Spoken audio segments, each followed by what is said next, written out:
Good morning, everybody. Welcome to the Soul Walk.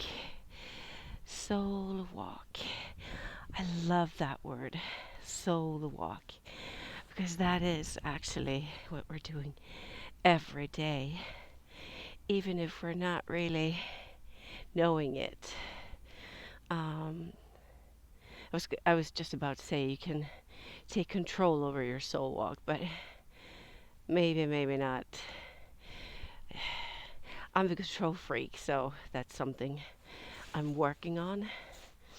And someone said that being a control freak is another word for not trusting yourself, or trusting the universe, or trusting God, or whoever you believe in. But anyway, that's not what we're going to talk about today. This morning, we're going to talk about self-love and forgiveness. I'm just going to put on my glove, and then we're going to get going. Hang on a second. It's not as cold today, but it's still cold enough. Okay. Uh, yeah, just going to say, this is clearly at the moment the only way for me to get up early in the morning to get out and walk.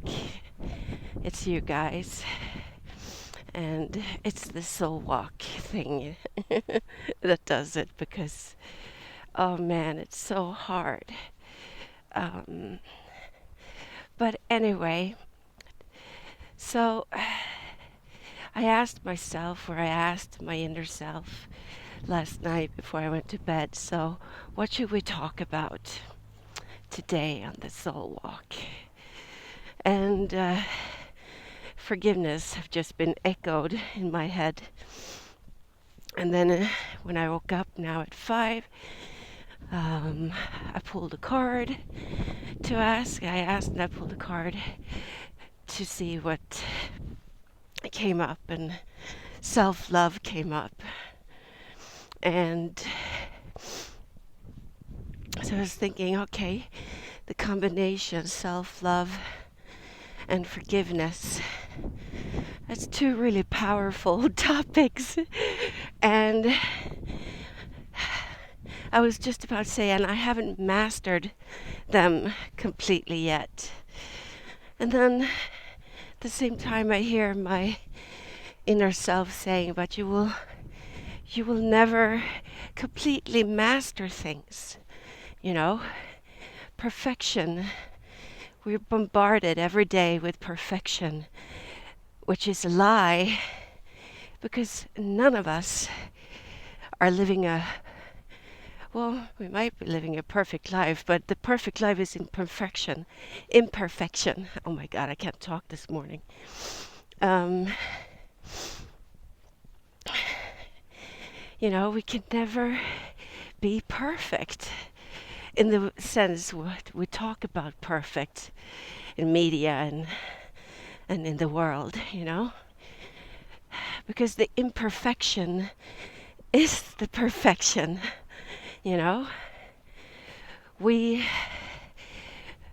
if we stay open to our minds, and in every situation, but specifically if we stay open and listen to what we need to change in our lives. Oh, here's a little rabbit. I don't know if you can see him eating away, not even being scared. Where was I? Get sidetracked. We can, if you only stay open and listening inside, what is it that I need to change? What is it that I need to work on? And we start doing the work, then we're aware. And it's easier when the imperfection, or when the fight, or when the hurt or whatever there is that is holding us back is, you know, rising up to the surface or making its announcement or show up, well then we know what we need to do. And for me right now, it's getting up and walk. It's so interesting because I love walking. It's so interesting that it's so hard for me to get up and walk or get out and walk. Because I love walking. I always loved walking. And I've loved, I've walked the Camino a few times. But anyway, I'm going to start with self-love, I think, because yesterday was actually a day completely focused on self-love. And I have a new best friend among my other best friends that I have, but one new best friend that I have, her name is Liz Gilbert, and she's amazing. She's teaching me a lot. I'm learning so much from her own soul walks, and I bring things into my life, the way she's lived her life, or living her life, and she's the one that's really helped me understand that even if you get the tools, even if you sort of aware of your higher self, or all of this, you're still just a human being, and your mind's going to get clouded or crowded sometimes with old stuff. Echoes from the past is what I call it. And she's so open about her imperfections, and so it's easier for me also to love my imperfections. And so this past month and a half, she's really been my sister, holding my hand together with my best friend Lisa. Anyway, something that she does that I really love is that she writes letters to herself from love every day. And I remember a month ago I was going to try and do that because I thought it was so beautiful, to write yourself a letter from love. And for me, my inner self, the deep inner self, knows everything about me and loves me and just wants the best for me. So I guess for me it's like trying to open up a window or open up the door for my inner self to be able to voice the love I need to hear about myself. And so I sat down, pen and paper, and started meditating and just sort of open myself up to see whatever was going to show up, whatever is going to happen. And I started writing. And I've been doing that almost every day now. And I guess my letter from love doesn't look the same every day. Yesterday it came in a different way, but it was beautiful because I'm following right now a lot of artists on Instagram. I'm not interested in other people's life. I'm very into home decorations and interior decorations and all that. So I follow a few of those.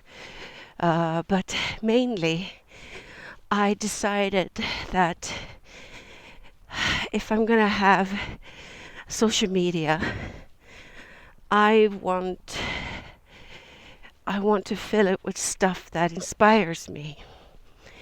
I'm not so much on Facebook anymore because it's I don't know. I don't see so much of my friends' lives. It's just ads, and I need to be inspired, you know.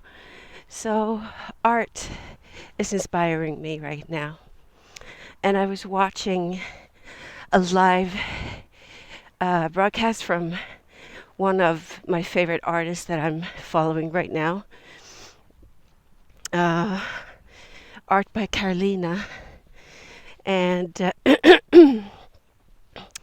I was watching her live broadcasting yesterday morning, and she paints live, and she talks about how she paints, and and inspires us with different techniques. And she was doing collage, and that is something that is new to me and that I've been experimenting with lately. Also by another artist, art by Melanie. And so right now, Carolina and Melanie are my inspirations. The way they perform their art, So I'm experimenting at home. So yesterday, she was saying, so when you paint today, just you pick the color that comes to you. And that kickstarted me, like, oh, I just want to paint. So instead of sitting down and writing or reading for my soul work, I decided to paint. So I pulled out all my stuff out to the dining room table, and I started painting. And while I wasn't gonna do anything specific. I just wanted to focus on colors, and the colors were pink. That came to me: pink, orange, and white and gold. That's what came to me. But in the middle of that, I just heard my voice to go and fetch a photo of me when I was 8. I take photos now, and I print them out on paper, black and white, and I use them when I do collages right now. And so I went into the office, and I printed out a copy of that picture of me when I was 8. And this picture, I've always hated that picture. Every time when I looked at it, both of us as a kid and a teenager, but especially when I was, came into my adults, and I always hid it, and I just couldn't stand it. But I always wondered why can't I look at this picture? Why do I feel so much hate towards that little girl? But a year ago, I just got all the answers to why. And the reason was, well, I'm just going to say first, actually 2 years ago, I think it is 2 or 3 years ago, I found my dad living, under really bad circumstances. He couldn't take care of himself properly. And the second thing to tell you is I didn't grow up with my birth dad. He's never really been a part of my life. Not that I didn't want it. I fought my whole my whole life, from the age of freaking 5, to have a relationship with my dad, but he just couldn't be a dad. So I hadn't seen my dad for 19 years. We started talking 5 or 6 years prior to this, before I found him in living in complete, I guess, despair. And last year, I think it was last year or the year before. God, time just flies, right? He got sick and ended up in the hospital, and he couldn't move back home for various reasons. And I had to pack up his home. And while I was packing up my dad's home, I found all my letters from growing up that I have sent him. And I sat down and I started reading them. And, I forgot about all this. I just have the memory of trying to reach out to my dad, but I didn't remember all these letters.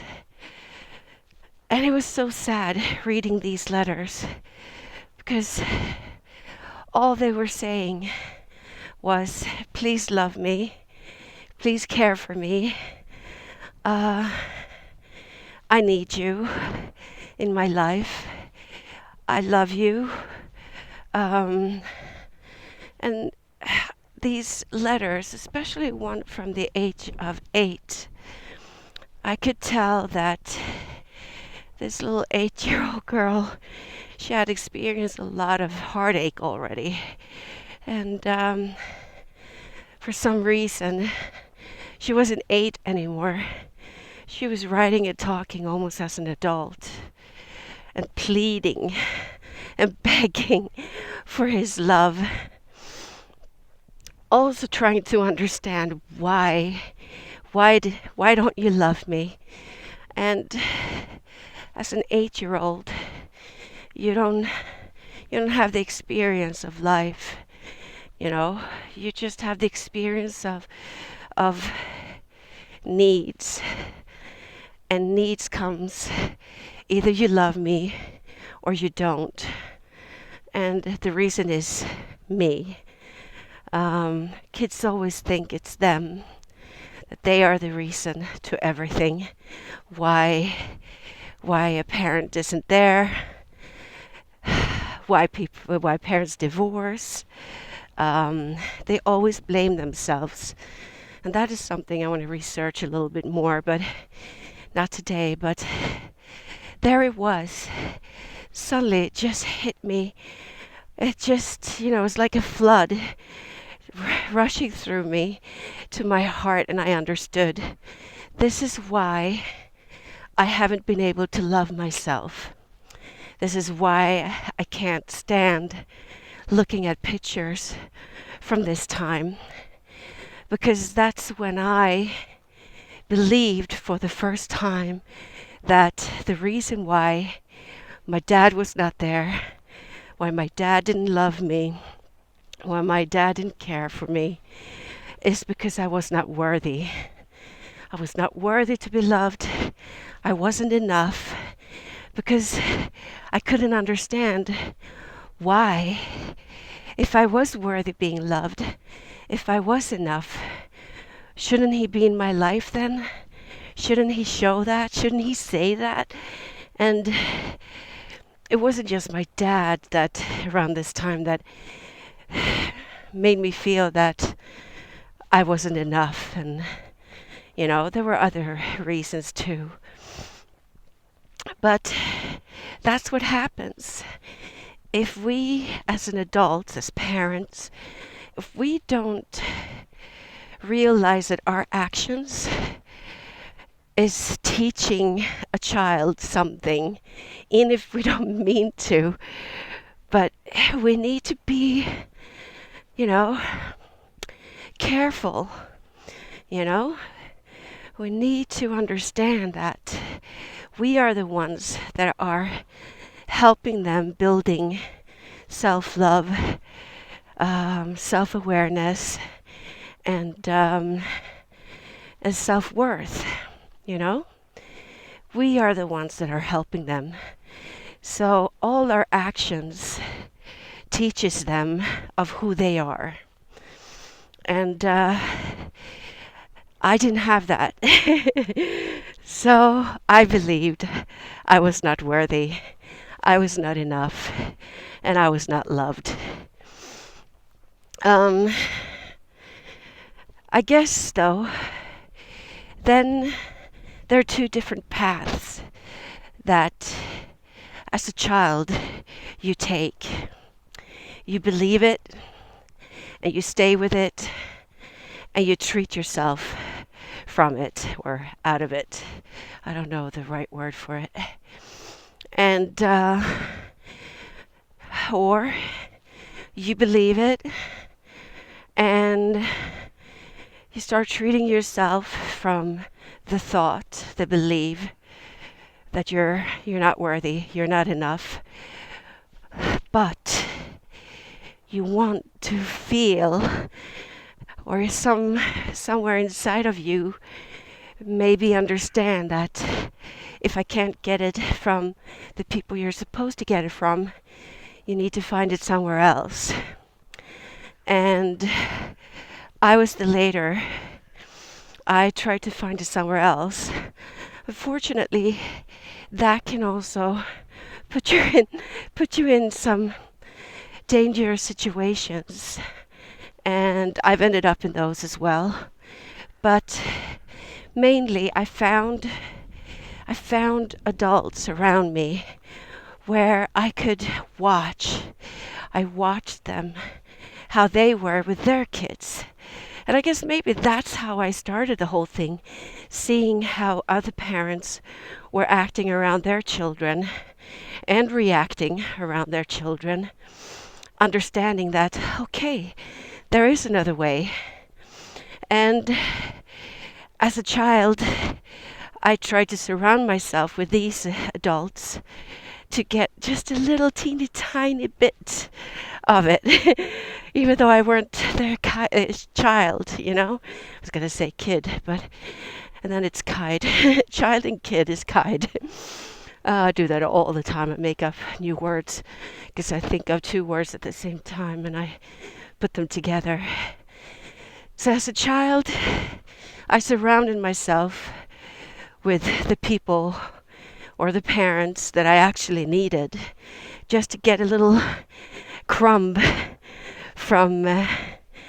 or stardust from their parenting their children.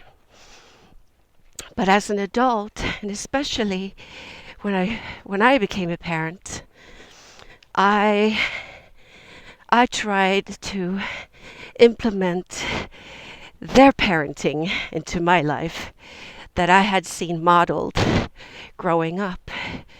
But you're always a part of your own past, and you're going to always repeat your past in some ways if you're not really, really aware. And I guess I was aware, but I didn't have the tools because my parents didn't have the tools, so they couldn't teach me the tools. And here comes some of the forgiveness in. Well, not some. Here comes the part of forgiveness, to understand and realize that if you didn't get what you needed from your parents when you grew up, it's because they did not have the tools. And they can't teach you what they don't have. That is super important. When I realized that the first time, that it wasn't from maliciousness, I think that's the word, or evil, or deliberate hurt, the way they treated me, when I realized that it didn't come from that place, Because you kind of believe that when you grow up also, or especially when you're an adult and you look back to your life, and many of us blame our parents for who we are and, our shortcomings. But, oh shit, here comes a truck, and I'm not wearing maybe I should stop and see where he wants to go. I didn't bring my, I don't know what it's called. In Swedish it's called reflex. I'm just going to see where he's going. Anyway, when we're adults, a lot of us are blaming our parents for who we are today and our shortcomings. And because we didn't get this and we didn't get that growing up. And that's just the result. That's just the result from them not knowing what they needed to do. From them not having the tools to teach us and show us, So when I realized that the first time, that holy shit, they just did not have the tools. And the tools can also be that they can't see. Yeah, literally now we're in the darkness. I'm walking down towards my spot here on the beach because I've started a new thing. I also sing in the morning. I don't know if I've ever gonna share that with you guys because that is super, super, super vulnerable for me. But it's helping me, setting a tone for the day. And I'm letting wind, water, earth sing through me whatever it wants to show or say for the day or for my heart or anyway, that's a sidetrack. I'm very good at sidetracking myself. But when you really, really, really deep in your heart come to that understanding, feel it, see it, taste it, that shit, they just didn't know. They couldn't see it for various reasons, and basically because how they were brought up, their traumas that they had to go through, and traumas of not being loved, traumas of neglect, traumas of all kinds of stuff. Both my parents have a lot of traumas, and they just didn't have the tools. They couldn't teach me what they didn't have at the time. And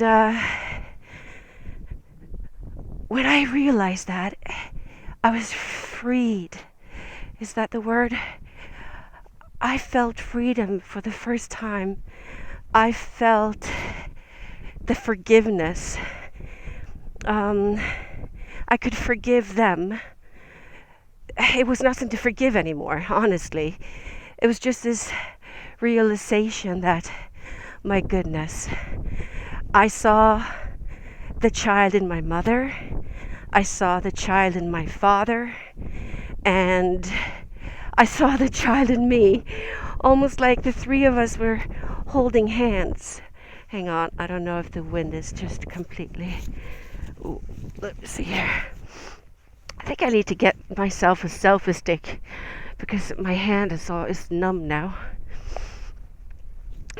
But anyway, it was like I was holding their hands and saying, oh my God, you poor, beautiful children, come here, let me hold your hand. I love you. I see you. You are worthy to be loved. You are worthy. You are enough. And I could also forgive myself for the bitterness, the anger, the sadness, and sometimes hate that I felt towards my parents. Because It came from the believing that they did this on purpose, you know. And so I could forgive myself because I knew where it came from. I could see where it came from. And it had nothing to do with that they didn't love me or they didn't want to give me what I had the right to as a child. And it was just, they just couldn't.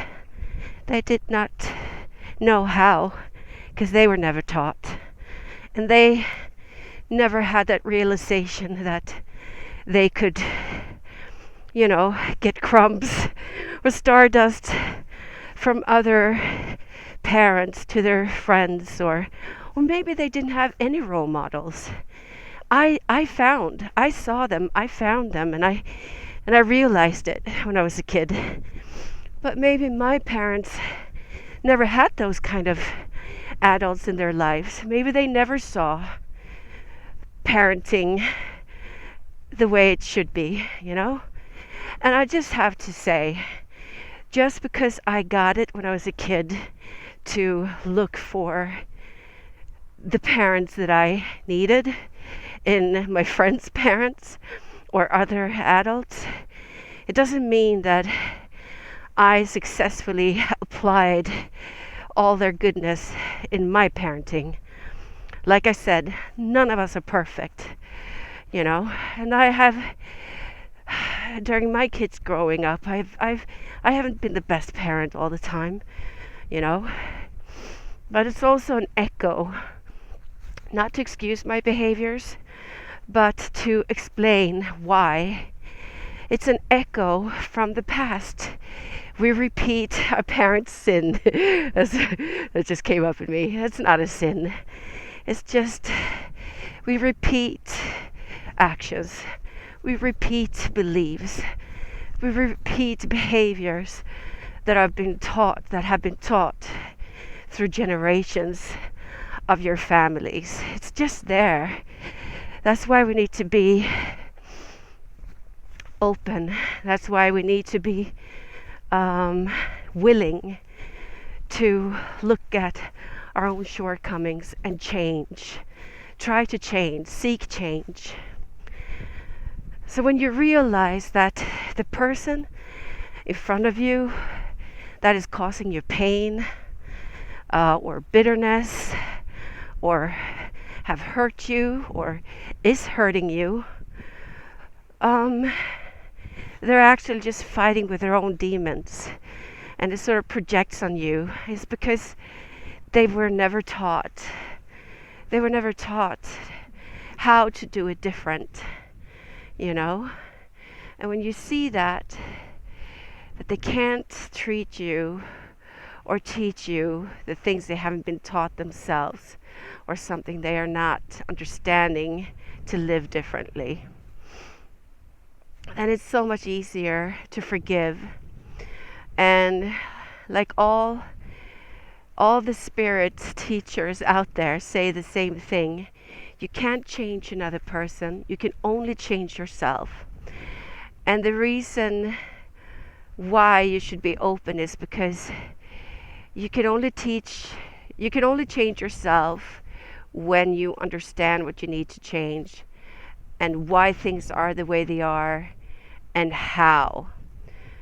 That's what I believe anyway. And I know now that that little girl, she's worthy everything.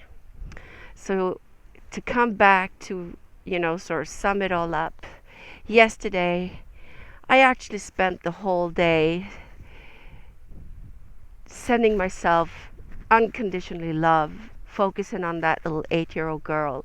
I made a painting with her in it and surrounding her with words of love, that she was worth loving, that she was enough, that she was beautiful, and that she was light, and specific characters that have been important in my life, but I've never felt worthy to have my singing, my voice, and the way she could light up the room with her laughter. I just bombarded her with love yesterday, and I just love this painting now. And I'm gonna find a frame for it, and I'm gonna hang it on the wall so I every day can look at this beautiful little girl and read all the love for her, because that is me today as well. So when I read the words for her, I read it for myself today. And that is one practice of self-love. But of course, there are other ways, and we're going to talk about that another morning.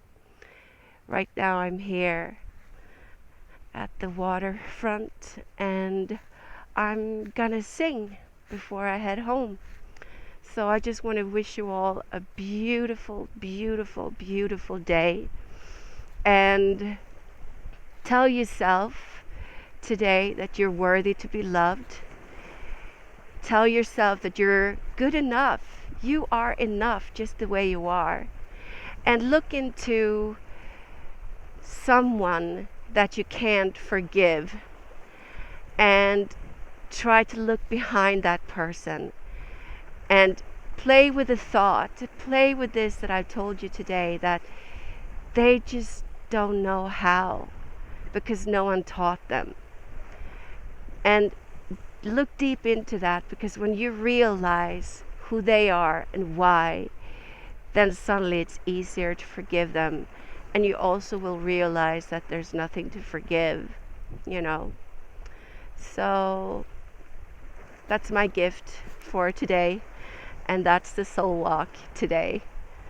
Kisses and hugs to all of you. And I'm going to see if I can shut this phone off. My hands are so numb right now. Bye. See you tomorrow morning.